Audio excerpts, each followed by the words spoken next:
Some time ago, I went on a business trip to Mexico with two friends who are also business partners. And part of our time there was spent saying, what are our blind spots? One of them suggested that we explore that a little bit, and I thought that's a good idea because I'm older than both of them, and I can see that both of them had some real blind spots that needed to be brought up. So I thought this is a great idea.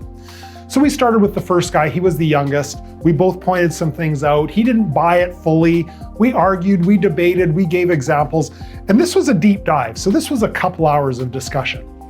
The next was my next business partner and friend. He was a little bit older, and we brought up some stuff with him, and he mostly owned his stuff. He wrote it down, and he said, yeah, that's some things I need to change. And then it came my turn. Well, I thought, you know what, let's do it to go through the exercise. But after all, I am a business coach. I teach about personality constantly. And believe me, I've scraped out the inside of my psyche. There is nothing there that I don't know about and haven't either fixed or am on top of, completely.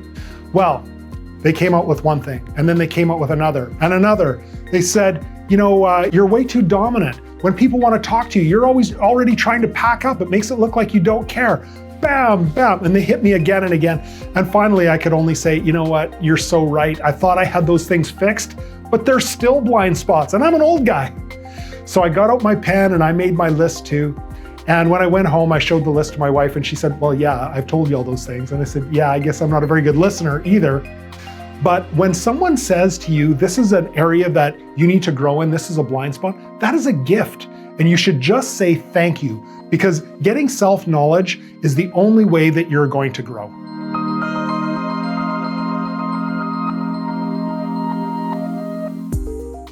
All of us have blind spots. Blind spots are just gaps in our self-awareness. Underperformers often don't understand the difference between their intent and their impact. I've worked with thousands of employees over the last many years, and what I find is that the great overwhelming majority of them have good intent. They want to be a positive contributor at work, they want to help, they want to be valued for their contribution.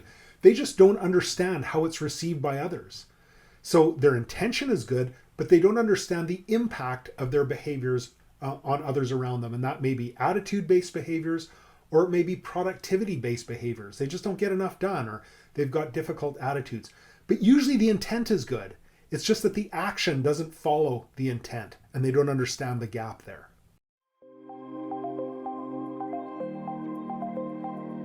Let me tell you a true story about underperformance. In 1995, a man named MacArthur Wheeler walked into a bank in Pittsburgh, and he looked straight into the security camera. He gave a smirk, and he was blinking his eyes, and his face looked wet.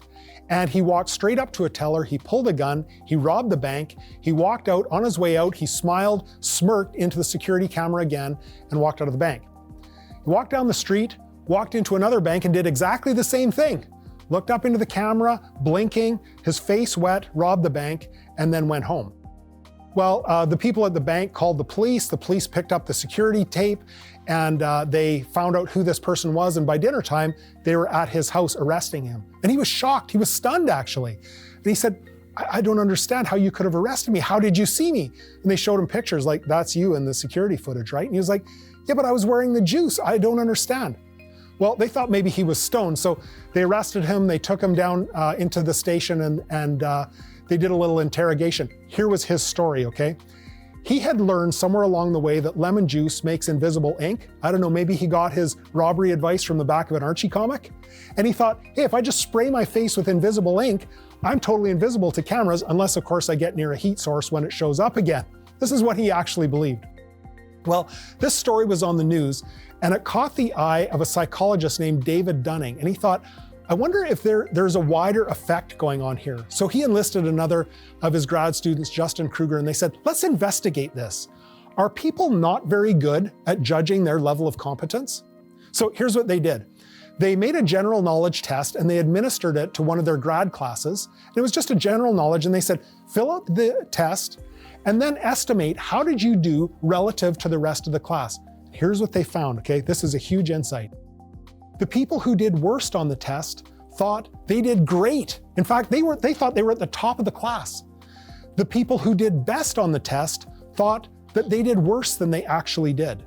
And this has become known as the Dunning-Kruger effect. People are not very good at judging their competence, particularly their incompetence. Well, the Dunning-Kruger effect has been proved in many different circles. There was a study done where 80% of drivers feel that they're above average drivers. I mean, I'm an above average driver, aren't you? 80% of us believe that we are. The point here is that your B players, your C players, your D players, if they're struggling with competence issues, they don't know it. They think they're doing great. It's your A players who think they're not doing as well as they can. So your A players need encouragement.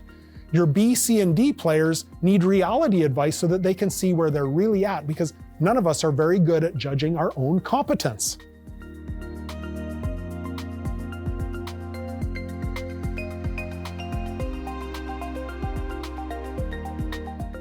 The Dunning-Kruger effect says that people who are incompetent are unable to recognize their incompetence. And this is true for competent people too. In areas that we have incompetence, we're not very good at seeing it. We think we're great. In fact, your most incompetent people often believe that they're far better than average. 32 to 42% of software engineers rate their skills as being in the top 5% of the company. 68% of university professors rate themselves in the top 25% for teaching ability, and 90% rated themselves above average. 21% of Americans believe that it's fairly or very likely that they will become millionaires within the next 10 years. 80% of drivers think they're better than average drivers. I mean, I am, aren't you? We rate ourselves very high. And what you'll find, this is what I've always found, your best people rate themselves a little bit lower than what they actually are, and your worst performing people rate themselves much higher than you think they are. Here's some of the consequences of not dealing with those non-stars. Whether they have bad attitudes or are unproductive, or both, often it's both, they need your intervention. Without it, the situation is only going to get worse. Your best people will leave, and you'll miss out on the opportunity to see them learn, grow, and step up and maybe get better. And your worst people will set the tone for everyone else.